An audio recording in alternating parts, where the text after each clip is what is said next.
Hi hello friends, मेरा नाम है ज्योति और आपका मेरे चैनल एक्चुअली अकेन पर स्वागत है। और आज हम पढ़ने वाले हैं लौकिक मौखिक साहित्य का एक लोक कथा जिसका नाम है आला उदल की कथा। ठीक है, तो हम आज आला उदल की कथा पढ़ेंगे जो कि काफ़ी लेंदी है। ठीक है, बोर नहीं होइएगा, रात का टाइम है। वैसे नींद तो मेरे को आनी चाहिए, आपको नहीं आएगी। चलिए, मैं अपनी नींद भगाने के लिए आपको सुलाने की कोशिश कर रही हूँ। ओके, चलिए पढ़ते हैं। आला उदल की कहानी। आला उदल जो कि सबसे ज़्यादा वीर योद्धाओं में जाने पहचाने जाते हैं। ठीक है, आला उदल का नाम वीर योद्धाओं में बहुत ही ज़्यादा गर्व मान सम्मान के साथ लिया जाता है, वीरता के साथ लिया जाता है। ठीक है, आला उदल की बहुत सारी कहानियाँ भी है, ये सीरियल्स भी आए हैं ना, आपने कभी देखा होगा, टीवी सीरियल्स पे आए होंगे। चलिए आला उदल के बारे में पढ़ते हैं। तो आला उदल का एक क्या है ना कि एक लोक कथा है। लोगों के जुबान पे ये कथा जो है ज़्यादा याद हमें देखने को मिलती है। ये हमें ज़्यादा किसी किताब में नहीं मिलते, लेकिन फिर भी आजकल के टाइम पे हमें मिल जाती हैं। तो चलिए पढ़ते हैं। कट कट मुंड गिरे जवानों के, उठ उठ रुंड करे तलवार, यह गति हो गई रण खेतों में, बहने लगी खून की धार। ठीक है, आला का नाम किसने नहीं सुना। पुराने ज़माने में चंदेल राजपूतों में वीरता और जान पर खेलकर स्वामी की सेवा करने के लिए किसी राजा महाराजा के लिए को भी यह अमर कीर्ति नहीं मिली। ठीक है, राजा महाराजा के लिए भी किसी ने अगर अपनी जान प्राण के निछावर किया तब भी किसी को ये अमर कीर्ति नहीं मिली। जो अमर कीर्ति यानी कि जो अमरत्व, ठीक है, जो अमरता आला उदल को मिली है। राजपूतों के नैतिक नियमों में केवल वीरता ही नहीं थी, बल्कि अपने स्वामी और अपने राजा के लिए जान देना भी उसका एक अंग था। आला और उदल की जिंदगी इसकी सबसे अच्छी मिसाल है। सच्चा राजपूत क्या होता था और उसे क्या होना चाहिए, इसके लिए खूबसूरती से इन दोनों भाइयों ने दिखा दिया है। उसकी मिसाल हिंदुस्तान के किसी दूसरे हिस्से में मुश्किल से मिल सकेगी। आला और उदल के मार्ग और उसको कारनामे एक चंदेली कवि ने शायद उन्हीं के ज़माने में गाए, और उसको इस सूबे में जो लोकप्रियता प्राप्त है वह शायद रामायण को भी ना हो। ठीक है, तो आला उदल की जो कहानियाँ ये उस टाइम के किसी एक चंदेल वंश के किसी शायर नहीं या फिर किसी फेमस कवि नहीं, लेखक ने उनके वीरता सूरवीर को देख कर उनके कहानी किताबें लिखी थी, है ना। जैसे कि पहले के टाइम पे होता था, जैसे कि रीतिकाल में देखते हैं तो किसी राजा की उसको बहुत ज़्यादा विख्यात करने के लिए उसी के ऊपर कहानियाँ, कविताएं और बड़े बड़े ग्रंथ लिख दिए जाते हैं। तो कुछ यहाँ पे ऐसे ही है कि आला उदल की जो वीरता थी उसे देख के उनके ऊपर ग्रंथ लिख दिए गए। ठीक है, तो उसी की यहाँ पे तुलना की जाए रामायण से, कि रामायण को भी उतनी लोकप्रियता प्राप्त नहीं होगी जितनी आला उदल को प्राप्त थी अपने टाइम पे। ठीक है, यह कविता आला के नाम से ही प्रसिद्ध है और 8-9 शताब्दियाँ गुजर जाने के बावजूद उसकी दिलचस्पी और सर्वप्रियता में अंतर नहीं आया। आला गाने का इस प्रदेश में बड़ा रिवाज है। इस प्रदेश यानी कि जिस प्रदेश में आला उदल के यानी कि चंदेल वंश के टाइम की कथा है। ठीक है, तो चंदेल जहाँ का भी जगह का शहर होगा, मेरे को फ़िलहाल याद नहीं है, तो चंदेल जहाँ भी जगह है, ठीक है, तो जगह की ये बहुत ही फेमस, बहुत ही ज़्यादा विख्यात क्या है, वीर है। ठीक है, तो यह कविता आला के नाम से ही प्रसिद्ध है और 8-9 शताब्दियाँ गुजर जाने के बावजूद उसकी दिलचस्पी और सर्वप्रियता में अंतर नहीं आया। आला गाने का इस प्रदेश में बड़ा रिवाज है। देहात में लोग हजारों की संख्या में आला सुनने के लिए जमा होते हैं। शहरों में भी कभी कभी ये मंडलियाँ दिखाई दे जाती है। बड़े लोगों की अपेक्षा सर्वसाधारण में ये किस्सा अधिक लोकप्रिय है। किसी मजलिस में जाइए, हजारों आदमी जमीन के फर्श पर बैठे हुए हैं, सारी महफिल जैसे बेसुध हो रही है और आला गाने वाला किसी मोड़े पर बैठा हुआ अपनी आलाप सुना रहा है। उसकी आवाज़ आवश्यकता अनुसार कभी ऊंची हो जाती है, कभी मध्यम, मगर जब वह किसी लड़ाई और उसकी तैयारी का जिक्र करने लगता है तो शब्दों का प्रभाव, उसके हाथों और भावों के इशारों, ढोल की मर्दना, लय, उन पर वीरतापूर्ण शब्दों की चुस्ती से बैठना, जो जड़ाई की कविताएं ही की अपनी एक विशेषता है। यह सब चीज़ें मिलकर सुनने वाले के दिल में मर्दानी जोश की एक उमंग सी पैदा कर देती है। बयान करने का तर्ज ऐसा सादा और दिलचस्प और ज़बान ऐसी आम फहम है कि उसके सामने में जरा भी दिक्कत नहीं होती। वर्णन और भावों की सादगी कला के सौंदर्य का प्रमाण है। ठीक है, एकदम सीधी सीधी सी लाइन थी। राजा परमाल देव चंदेल खानदान की आखिरी राजा था। ठीक है, क्योंकि ये जो लड़ाई हुई आला उदल के, जिसमें आला उदल के मृत्यु की कहानी आ जाती है, तो वहाँ पे ना चंदेल वंश जो होता है ना पूरा का पूरा समाप्त हो जाता है। और ये जो पता है लड़ाई होती है किसके साथ है, ये होती है पृथ्वीराज चौहान के साथ, जिसमें आला उदल, इसमें शायद से उदल मर जाता है, आला रह जाता है। तो उसकी एकदम गुस्से में आके आला जो होता है ना, वो जाके पृथ्वीराज चौहान से जाके लड़ाई करता है और पृथ्वीराज चौहान को हरा देता है, लेकिन उसे मारता नहीं है, क्योंकि वो एक बहुत ही ज़्यादा सूरवीर महाराजा था। और शायद बीच में कोई आ जाता है जिसकी वजह से वो उसे मारता नहीं है। तो चलिए अपनी कहानी को आगे जारी करते हैं। वैसे भी काफ़ी लंबी लेंथी कहानी है ना। राजा परमाल देव चंदेल खानदान का आखिरी राजा था। 13वीं शताब्दी के आरंभ में वह खानदान समाप्त हो गया। महोबा जो एक मामूली कस्बा है, उस जमाने में चंदेलों की राजधानी था। महोबा की सल्तनत दिल्ली और कन्नौज से आंखें मिलाती थी। आला और उदल इसी राजा परमाल देव के दरबार के सम्मानित सदस्य थे। ये दोनों भाई अभी बच्चे ही थे कि उनके बाप जसराज एक लड़ाई में मारा गया। राजा को अनाथों पर तरस आया, उन्होंने राजमहल में ले आए और मोहब्बत के साथ अपनी रानी मलहीनहा को सुपुर्द कर दिया। रानी ने उन दोनों भाइयों की परवरिश और लालन पालन अपने लड़के की तरह किया। जवान होकर यही दोनों भाई बहादुरी में सारी दुनिया में मशहूर हुए। इन्हीं दिलवारों के कारनामों ने महोबा का नाम रोशन कर दिया। बड़े लड़ैया महोबा वाले, जिनके बल को वार न पार। ठीक है, आला और उदल राजा परमाल देव पर जान कुर्बान करने के लिए हमेशा तैयार रहते थे। रानी मलहीनहा ने उन्हें पाला, उनकी शादियाँ की, उन्हें गोद में खिलाया। नमक और हक के साथ साथ इन एहसानों और संबंधों ने दोनों भाइयों को चंदेल राजा का जानिसार रखवाला और राजा परमाल देव का वफादार सेवक बना दिया था। उनकी वीरता के कारण आसपास के सैकड़ों घमंडी राजा चंदेलों के अधीन हो गए थे। महोबा राज्य की सीमाएं नदी की बाढ़ की तरह फैलने लगी और चंदेलों की शक्ति दूज के चांद की से बढ़कर पूरनमासी का चांद हो गई। यह दोनों वीर कभी चैन से न बैठते थे। रण क्षेत्र में अपने हाथ का जौहर दिखाने को उनकी धुन थी। सुख सेज पर उन्हें नींद न आती थी और वह जमाना भी ऐसा ही बेचैनियों से भरा हुआ था। उस जमाने में चैन से बैठना दुनिया के पर्दे से मिट जाना था। बात बात पर तलवारें चलती थी, खून की नदियाँ बहती थी, यहाँ तक कि शादियाँ भी खून लड़ाई जैसी हो गई थी। लड़की पैदा हुई और शामत आ गई। हजारों सिपाही, सरदारों और संबंधियों की जानें दहेज में देनी पड़ती थी। आला और उदल उस पुरशोर जमाने की सच्ची तस्वीरें हैं और गो की ऐसी हालातों और जमानों के साथ जो नैतिक दुर्बलताएं और विषमताएं पाई जाती हैं, उनके असर से वह भी बचे हुए नहीं थे। मगर उनकी दुर्बलताएं उनका कसूर नहीं, बल्कि उनके ज़माने का कसूर है। आला का मामा महिल एक काले दिल का, मन में द्वेष पालने वाला आदमी था। इन दोनों भाइयों का प्रताप एवं ऐश्वर्य उसके हृदय में कांटे की तरह खटकता रहता था। उसकी जिंदगी की सबसे बड़ी आरजू यह थी कि उनके बड़प्पन को किसी तरह खाक में मिला दिए। इसी नेक काम के लिए उसने अपनी जिंदगी न्यौछावर कर दी थी। सैकड़ों वार किए, सैकड़ों बार आग लगाई, यहाँ तक कि आखिरकार उसकी नशा पैदा करने वाली मंत्रणाओं ने राजा परमाल को मतवाला कर दिया। लोहा भी पानी से कट जाता है। एक रोज राजा परमाल दरबार में अकेले बैठे हुए थे कि महिल आया। राजा ने उसे उदास देखकर पूछा, भैया तुम्हारा चेहरा कुछ उतरा हुआ है। महल की आंखों में आंसू आ गए। मक्कार आदमी को अपनी भावनाओं पर जो अधिकार होता है वह किसी बड़े योगी के लिए भी कठिन है। उसका दिल रोता है मगर होठ हंसते हैं। दिल खुशियों की मजे लेता है मगर आंखें रोती है। दिल ढहा की आग से जलता है मगर जबान से शहद और शक्कर की नदियाँ बहती हैं। माहिल बोला, महाराज आपकी छाया में रहकर मुझसे दुनिया में अब किसी चीज़ की इच्छा बाकी नहीं, मगर जिन लोगों को आपने धूल से उठाकर आसमान पे पहुंचा दिया और जो आपकी कृपा से आज बड़े प्रताप और ऐश्वर्य बन गए हैं, उनकी कृतज्ञता और उपद्रव खड़ा करना मेरे लिए बड़ा दुख का कारण हो रही है। परमाल ने आश्चर्य से पूछा, क्या मेरा नमक खाने वाले में ऐसे भी लोग हैं? माहिल, महाराज मैं कुछ नहीं कह सकता। आपका हृदय कृपा का सागर है, मगर उसमें एक खुंखार घड़ियाल आ घुसा है। वह कौन है? मैं। राजा ने आश्चर्यान्वित होकर कहा, तुम? माहिल, हाँ महाराज, वह अभागा व्यक्ति मैं ही हूँ। मैं आज खुद अपनी फरियाद लेकर आपकी सेवा में उपस्थित हूँ।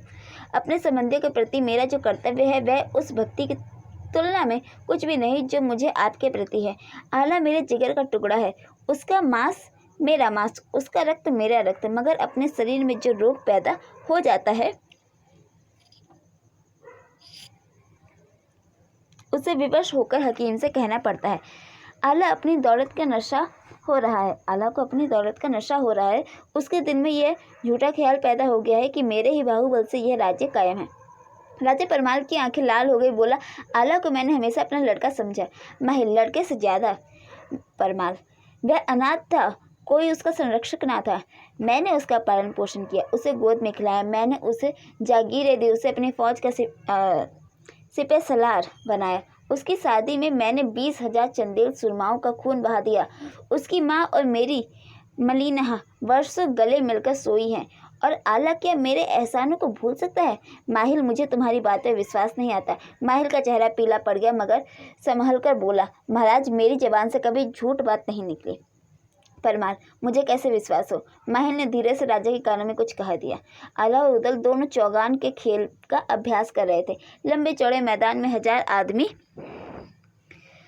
आदमी इस तमाशे को देख रहे थे। गेंद किसी अभागे की तरह इधर से उधर ठोकर खा के फिरता था। चौबदार ने आकर कहा, महाराज ने याद फरमाया है। आला को संदेह हुआ, महाराज ने आज बेवक्त क्यों याद किया? खेल बंद हो गया। गेंद को ठोकर से छुट्टी मिली। फौरन दरबार में चौबदार के साथ हाजिर हुआ और झुककर आदाब बजा लाया। परमाल ने कहा, मैं तुमसे कुछ मांगू, दोगे? आला ने सादगी से जवाब दिया, फरमाइए। परमाल, इनकार तो ना करोगे? आला ने कनखियों से महल की तरफ देखा, समझ गया कि इस वक्त कुछ न कुछ दाल में काला है। इसके चेहरे पर यह मुस्कुराहट क्यों? गुल्लर में यह फूल क्यों लगे? क्या मेरे वफादारी का इम्तिहान लिया जा रहा है? जोश से बोला, महाराज, मैं आपकी जबान से ऐसे सवाल सुनने का आदी नहीं हूँ। आप मेरे संरक्षण, मेरे पालनहार, मेरे राजा हैं। आपके भावों के इशारे पर मैं आग में कूद सकता हूँ और मौत से लड़ सकता हूँ। आपकी आज्ञा पाकर मैं असंभव को भी संभव बना सकता हूँ। आप मुझसे ऐसे सवाल ना करें। परमाल, शाबाश। परमाल कहता है, शाबाश, मुझे तुमसे ऐसी ही उम्मीद है।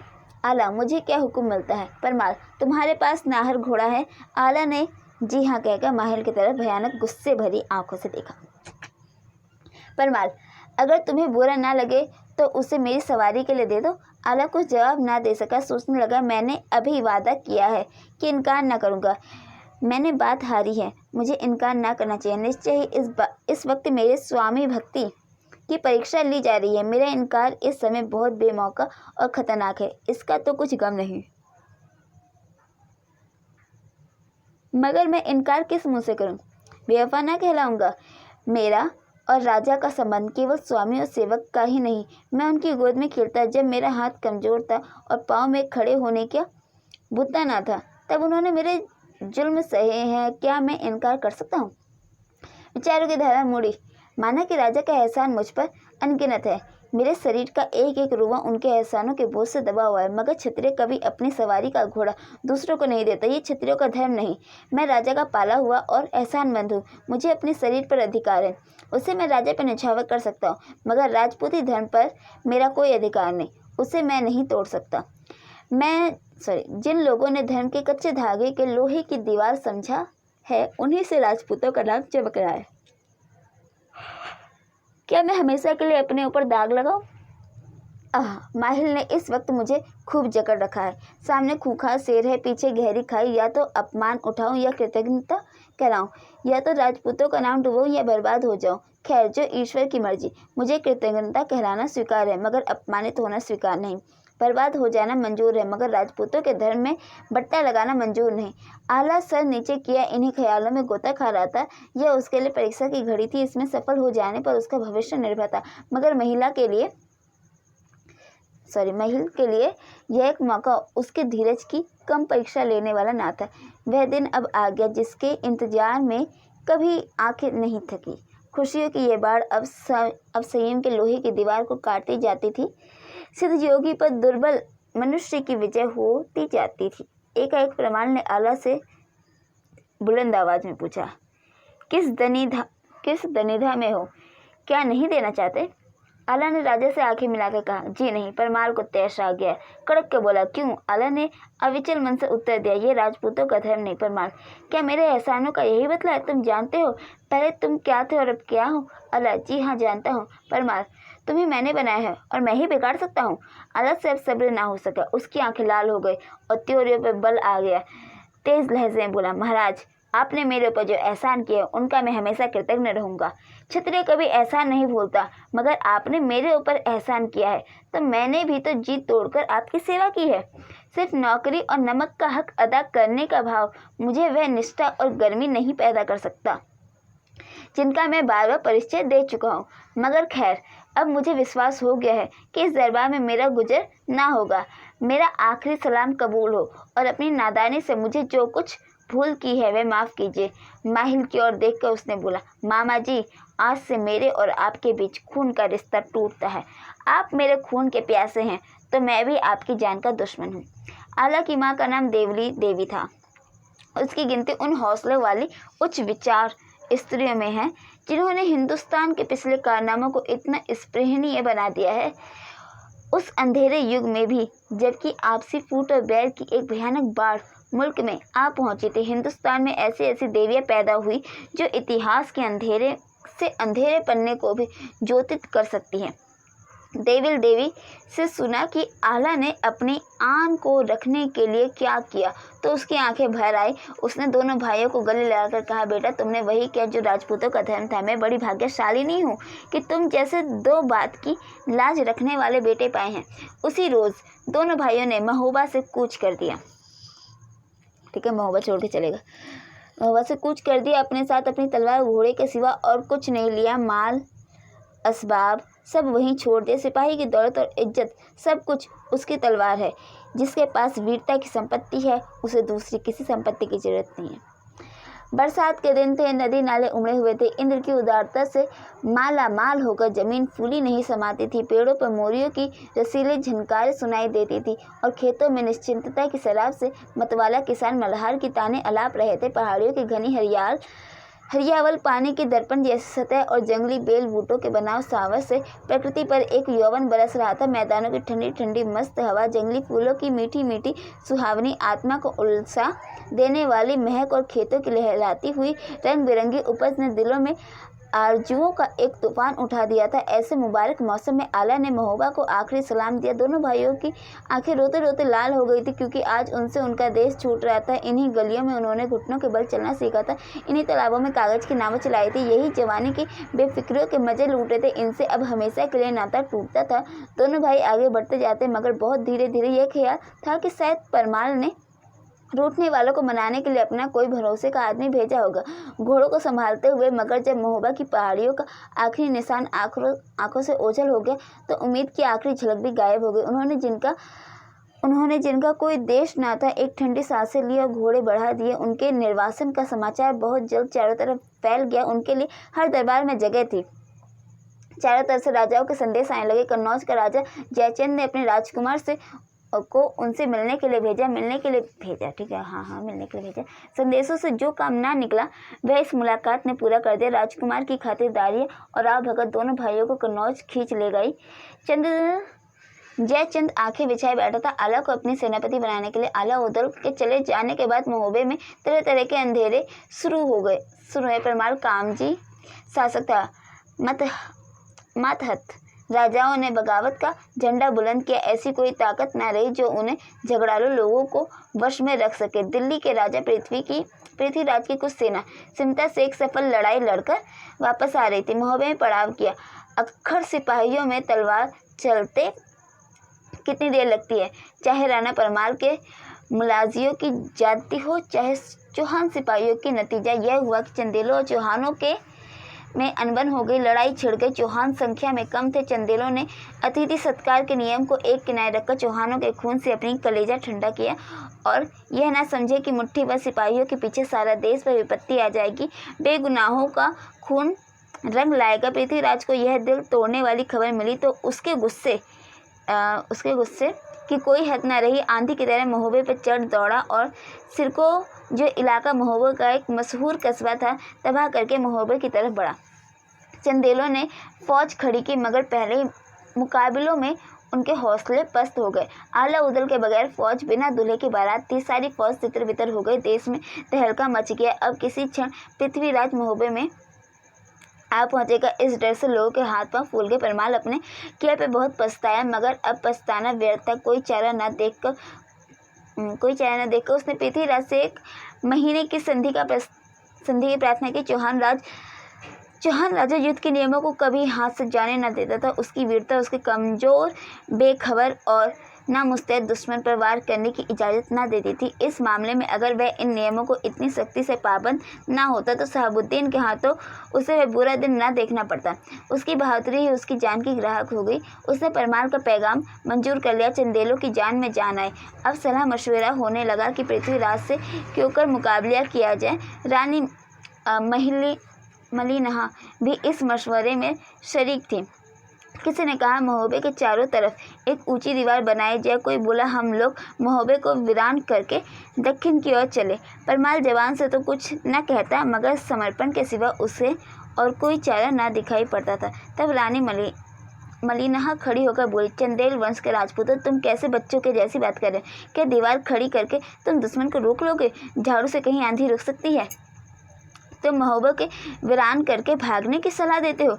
ऐसे कायरों जैसी सलाह औरतें दिया करती है। तुम्हारी सारी बहादुरी और जान पर खेलना अब कहाँ गया? अभी बहुत दिन नहीं गुजरे हैं कि चंदेलों के नाम के राज्य धर्राते थे। चंदेलों के नाम से राज्य थर्राते थे। चंदेलों की थाक बंधी हुई थी। तुमने कुछ ही सालों में सैकड़ों मैदान जीते। तुम्हें कभी हार नहीं हुई। तुम्हारी तलवार की दमक कभी मंद नहीं हुई। तुम अब भी वही हो, मगर तुम में अब वह पुरुषार्थ नहीं है। वह पुरुषार्थ बनाफल वंश के साथ महोबे से उठ गया। देवल देवी के रूठने से चंडिका देवी भी हमसे रुष्ट हो गई है। अब अगर कोई हारी हुई बाजी संभाल सकता है तो वे आला है। वही दोनों भाई इस नाजुक वक्त में तुम्हें बचा सकते हैं। उन्हीं को मनाओ, उन्हीं को समझाओ। उन पर महोबे के बहुत हक है। महोबे की मिट्टी और पानी से उनकी परवरिश हुई है। वे महोबों के हक कभी भूल नहीं सकते। उन्हें ईश्वर ने बल और विद्या दी है। वही इस विजय का बीड़ा उठा सकते हैं। रानी मलिहाल की बातें लोगों के दिलों में बैठ गई। जगना भाट, आला और उदल को कन्नौज से लाने के लिए रवाना हुआ। ये दोनों भाई राजकुमार लखन के साथ शिकार खेलने जा रहे थे कि जगना ने पहुंच के प्रणाम किया। उसके चेहरे से परेशानी और झिझक बरस रही थी। आला ने घबरा कर पूछा, कविश्वर, यहाँ कैसे भूल पड़े? महोबे में तो खैरियत है। हम गरीबों को क्यों कर याद किया? जगन्ना की आंखों में आंसू भर आए। बोला, अगर खैरियत होती तो तुम्हारी शरण में क्यों आते? मुसीबत पड़ने पर ही देवताओं की याद आती है। महोबे पर इस वक्त इंद्र का कोप छाया हुआ है। पृथ्वीराज चौहान महोबे को घेरे पड़ा है। नरसिंह और वीर सिंह तलवारों की भेंट हो चुके हैं। सिर को सारा राख को ढेर हो गया है। चंदेलों का जो राज है वो वीरान हुआ जाता है। सारे देश में कोहराम मचा हुआ है। बड़ी मुश्किलों से 1 महीने की मोहलत ली गई है। अब मुझे राजा परमाल ने तुम्हारे पास भेजा। इस मुसीबत के वक्त हमारा कोई मददगार नहीं है। कोई ऐसा नहीं है जो हमारी हिम्मत बंधाए। जब से तुमने महोबे से नहीं है, कोई ऐसा नहीं है जो हमारी हिम्मत बंधाए। जब से तुमने महोबे से नाता तोड़ा है, तब से राजा परमाल के होठों पर हंसी नहीं आई। जिस परमाल को उदास देखकर तुम बेचैन हो जाते थे, उसी परमाल की आंखें महीनों से नींद को तरसती है। रानी मलिनेहा, जिसकी गोद में तुम खेले हो, रात दिन तुम्हारी याद में रोती रहती है। वे अपनी झरोखे से कन्नौज की तरफ आंखें लगाए तुम्हारी राह देखती रहती है। ए बनाफल वंश के सपूत, चंदेलों की नाव अब डूब रही है। चंदेलों का नाम अब मिटा जाता है। अब मौका है कि तुम तलवारें हाथ में लो। अगर इस मौके पर तुमने डूबती हुई नाव को ना संभाला तो तुम्हें हमेशा के लिए पछताना पड़ेगा, क्योंकि इस नाम के साथ तुम्हारा और तुम्हारे नामी बाप का नाम भी डूब जाएगा। आला ने रूखेपन से जवाब दिया, हमें इसकी अब कुछ परवाह नहीं है। हमारा और हमारे बाप का नाम तो उसी दिन डूब गया जब हम बेकसूर महोबे से निकाल दिए गए। महोबा मिट्टी में मिल जाए, चंदेलों की चिराग गुल जाए। अब हमें जरा भी परवाह नहीं है। क्या हमारी सेवाओं का यही पुरस्कार था जो हमको दिया गया? हमारे बाप ने महोबे पर अपने प्राण न्यौछावर कर दिए। हमने घोड़ों को हराया, चंदेलों को देवगढ़ का मालिक बना दिया। हमने यादवों से लोहा लिया और कटियार के मैदानों में चंदेलों का झंडा गाड़ा। मैंने इन्हीं हाथों से कछवाहों की बढ़ती हुई लहर को रोका गया रोका, गया का मैदान भी हम ही ने जीता, रीवा का घमंड हम ही ने तोड़ा, मैंने ही मेवात से खिराज लिया, हमने यह सब कुछ किया और इसका हमको यह पुरस्कार दिया गया। मेरे बाप ने 10 राजाओं को गुलामी का तौक पहनाया, मैंने परमाल की सेवा में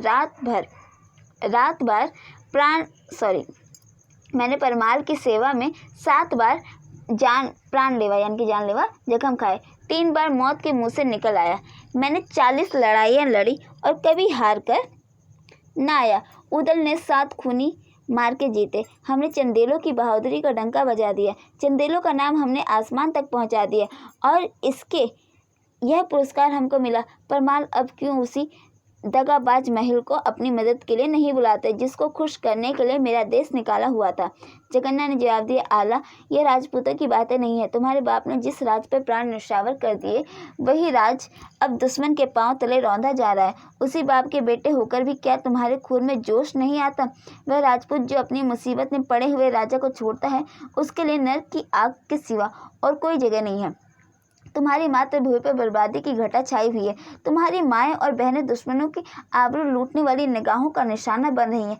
कि अभी तुम्हारे खून में जोश नहीं आता? अपने देश की यह दुर्गति देखकर भी तुम कन्नौज में चैन की नींद सो सकते हो? देवल देवी को जगना के आने की खबर हुई, उसने फौरन आला को बुलाकर कहा, बेटा पिछली बातें भूल जाओ और आज ही महोबे चलने की तैयारी करो। आला को जवाब ना दे सका मगर उधर झुझला कर बोला, हम अब महोबा नहीं जा सकते। क्या तुम वह दिन भूल गए जब हम कुत्तों की तरह महोबे से निकाल दिए गए थे? महोबा डूबे या रहे, हमारा जी उससे मर गया, अब उसको देखने की इच्छा नहीं है। अब कन्नौज ही हमारी मातृभूमि है। राजपुतानी बेटे का जवाब से यह पाप की बात ना सुन सके।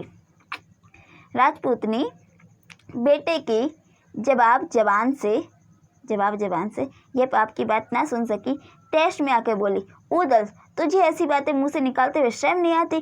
काश ईश्वर मुझे बांझ ही रखता कि ऐसे बेटों की माँ बनती। क्या इन्हें बनफल वंश के नाम पर कलंक लगाने वाले मैंने गर्व की पीड़ा सही थी? नालायकों, मेरे सामने से दूर हो जाओ, मुझे अपना मुंह न दिखाओ।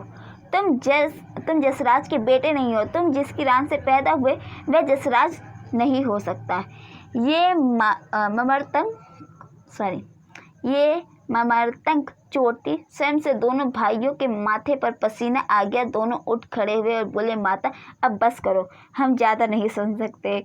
हम आज ही महोबे जाएंगे और राजा परमाल की खिदमत में अपना खून बहाएंगे। हम रण क्षेत्र में अपनी तलवारों की चमक से अपने बाप का नाम रोशन करेंगे। हम चौहानों के मुकाबले में अपनी बहादुरी का जौहर दिखाएंगे और देवल देवी के बेटों का नाम अमर कर देंगे। दोनों भाई कन्नौज से चले, देवल भी साथ थी। जब वे रूठने वाले अपने मातृभूमि में पहुंचे तो सूखे धानों में पानी पड़ गया। ओके, टूटी हुई हिम्मतें बन गई। 1 लाख चंदेल इन वीरों की आगवानी करने के लिए खड़े थे। बहुत दिनों के बाद वह अपनी मातृभूमि से बिछड़े हुए इन दोनों भाइयों से मिले। आंखों ने खुशी के आंसू बहाए। राजा परमाल उनके आने की खबर पाते ही कीरत सागर तक पैदल आया। आला और उदल दौड़कर उसके पांव से लिपट गए। तीनों की आंखों से पानी बरसा और सारा मनमुटाव धुल गया। ठीक है, दुश्मन सर पर खड़ा था। ज्यादा अतिथि सत्कार का मौका ना था। वह कीरत सागर के किनारे देश के नेताओं और दरबार के कर्मचारियों की राय से आला को फौज का सेनापति बनाया गया। वही मरने मारने की सौगंधें खाई गई। वही बहादुरों ने कसम खाई कि मैदान से हटेंगे तो मरकर हटेंगे। वही लोग एक दूसरे के गले मिले और अपनी किस्मतों को फैसला करने चले। आज किसी की आंखों में और चेहरे पर उदासी के चिन्ह न थे। औरतें हंस हंस कर अपने प्यारों को विदा करती थी। मर्द हंस हंस कर स्त्रियों से अलग होते थे, क्योंकि यह आखिरी बाजी है। इसे जीतना जिंदगी और हारना मौत है। उस जगह के पास जहां अब और कोई कस्बा आबाद है। दोनों फौजों को मुकाबला हुआ और 18 दिन तक मार काट का बाजार गर्म रहा। खूब घमासान लड़ाई हुई। पृथ्वीराज खुद लड़ाई में शरीक था। दोनों दल दिल खोल कर लड़े। वीरों ने खूब अरमान निकाले और दोनों तरफ की फौज वहीं कट मरी। 3 लाख आदमियों ने सिर्फ 3 जिंदा बचे। एक पृथ्वीराज, दूसरा चंदा भाट, तीसरा आला। ऐसी भयानक, अटल और निर्णायक लड़ाई शायद किसी देश और युग में हुई हो। दोनों ही हारे और दोनों ही जीते। चंदेल और चौहान हमेशा के लिए खाक में मिल गए, क्योंकि थानेसर की लड़ाई का फैसला भी इसी मैदान में हो गया। चंदेलों में जितने अनुभवी सिपाही थे वह सब औराई में काम आए। शहाबुद्दीन से मुकाबला पड़ा तो नौसिखिए अनुभवहीन सिपाही मैदान में लाए गए और नतीजा वही हुआ जो हो सका था। आला का कुछ पता न चला कि वह कहाँ गया। यही शर्म से डूब मरा या साधु हो गया। जनता में अब तक यही विश्वास है कि वह जिंदा है। लोग कहते हैं कि वह अमर हो गया। यह बिल्कुल ठीक है, क्योंकि आला सचमुच अमर है और वह कभी मिट नहीं सकता। उसका नाम हमेशा कायम रहेगा। तो फ्रेंड्स, यहाँ पे आला उदल की कहानी ख़त्म होती है। ठीक है, मैंने आपको बताया था ना स्टार्टिंग में कि उसका एक भाई मर जाता है लड़ाई में। ठीक है, तो सिर्फ 3 लोग बचते हैं, एक तो खुद पृथ्वीराज चौहान और एक हमारा आला। ठीक है, आला रहता है और शायद से एक पृथ्वीराज चौहान का एक सिपाही सेनापति जो भी था वो बच जाता है। तो यहाँ पे हमारी आला उदल की कहानी ख़त्म होती है। ठीक है, समझ में आ गई हो तो अच्छी बात है, नहीं आई हो तो कमेंट में डाल देना। ठीक है, कोशिश करूँगी कि आपको फिर से समझा सकूँ। चलो, मैं लग रहा है काफ़ी टाइम ले लिया। चलो, okay, bye bye, take care, Tata.